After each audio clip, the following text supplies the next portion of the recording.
Now is a great time to take a look at the best TVs currently on the market. Most brands have released their 2020 models, so it may be hard to find any 2019 versions, but you may get lucky and snag one at a discount. Regardless, there are plenty of newer options out there this year.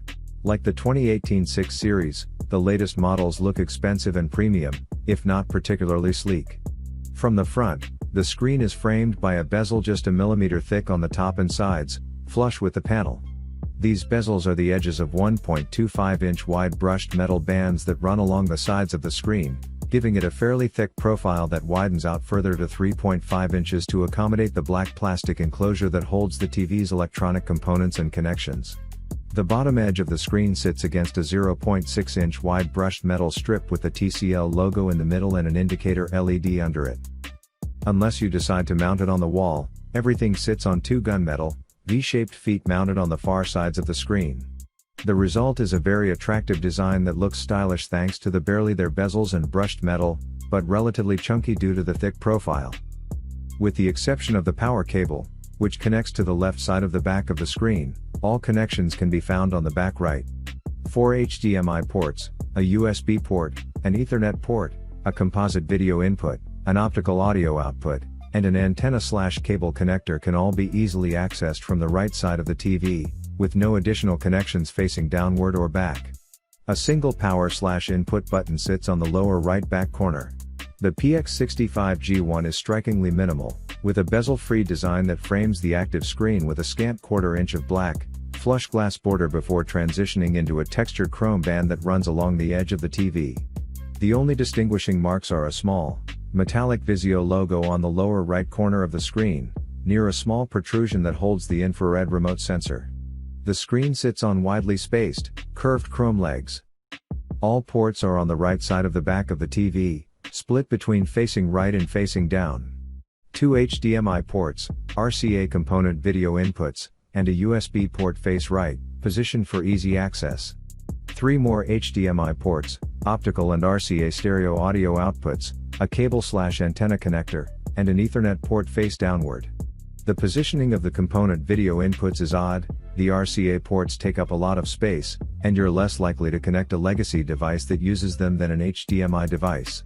It would have made more sense to have 4, or all 5, HDMI inputs facing the side and the component video ports facing down, but it's a minor complaint. Power, input, and volume up/down buttons also sit on the back of the TV, near the bottom right corner. Unlike nearly every other TV manufacturer, Vizio doesn't equip its flagship model with a voice remote that you don't need to point at the TV. The remote included with the PX65 is a simple black wand laden with sensibly arranged rubber buttons. A large square navigation pad sits near the top, and is easy to find under the thumb thanks to a recessed OK/play/pause button. The Samsung Q90 continues the company's 360-degree design ethos with a minimalist appearance that looks good from all angles. There's a simple elegance to the bezel-less screen, and a fetching brushed metal trim around the outer edge. The back panel has textured grooves that not only make the rear view prettier but also help hide the cable that connects the One Connect box. The Q90 sits on a fairly traditional stand that provides solid support and complements the overall styling. The smaller size is also sure to please anyone hoping to position this TV on an existing equipment stand. If you'd prefer to wall mount, there's a removable panel at the rear, behind which there are fixings for the optional no-gap bracket. Just remember, this well-made TV is heavy.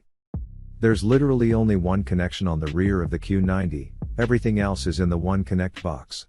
Here you'll find 4 HDMI 2.0B inputs, 3 USB ports, twin terrestrial and satellite tuners, a C slot, an external link for auto calibration, an optical digital input and a LAN port for a wired connection. Interestingly, the Q90 doesn't support HDMI 2.1, but can still do everything you're likely to need. So there's 4K at up to 120 Hz, dynamic metadata, variable refresh rate, and an auto low latency mode. The Q90 doesn't currently support an enhanced audio return channel, but that isn't necessary at the moment and could be added later. Sony has dropped the striking but awkward easel design that made the A9E and the A9F so distinctive. The A9G embraces the minimalist, black simplicity of the company's Xperia phones and Walkman MP3 players. The TV is a simple, black, bezel-less OLED panel with only a 0.3-inch black strip framing the active display. An additional quarter-inch strip of dark gray runs along the bottom edge, featuring an indicator light in the center and the Sony logo on the left. The screen is ringed with a slim band of black metal along the quarter-inch thick sides. The TV sits completely upright on a flat, brushed gunmetal stand. The stand is shaped like a rounded rectangle, providing the only notable curves on the A9G's design. It's flat enough that the bottom edge of the screen sits only 0.2 inches above whatever surface you set it on. While the screen itself is just over a quarter of an inch thick, a rectangular black plastic enclosure on the back adds another 1.8 inches to the A9G. This enclosure holds all of the TV's electronics, along with its physical connections along the left side and bottom. An HDMI port, 2 USB 2.0 ports, a 3.5mm headphone jack, a 3.5mm composite video input, a 3.5mm infrared receiver port, and, uniquely, a set of speaker wire connectors face left on the back of the TV. 3 more HDMI ports, a USB 3.0 port, an Ethernet port, an optical audio output, an RS-232C port, and an antenna/cable connector face downward.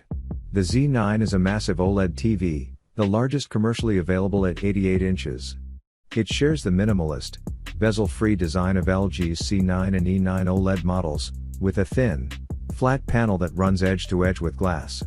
The quarter-inch sides are wrapped in a brushed black aluminum band, with the back of the panel protected by more black metal. A plastic enclosure thickens out the lower portion of the back of the TV by another 1.5 inches, holding the Z9's electronics and connectors. If you plan to rely on upconverting consumer 1080p and 4K content, you can make do with the extensive ports on the left side of the back of the TV. 4 HDMI and 2 USB 3.0 ports face left from the enclosure on the back. A third USB port, an Ethernet port, a composite video input, an optical audio output, a cable/antenna connector, and an RS-232C connector face down. The TV itself can handle an 8K signal over HDMI, but you'll need to connect the 8K upgrader to ensure network and USB playback compatibility. Don't expect to hang the Z9 on the wall, because its similarly large base is an integral part of the device. The TV stands on top of a heavy, silver stand shaped like an open box, with the center completely empty and usable as a shelf. While the different ports of the Z9 are available on the left side of the back of the panel, the power runs inside the walls of the stand and out of the bottom of the recessed black base.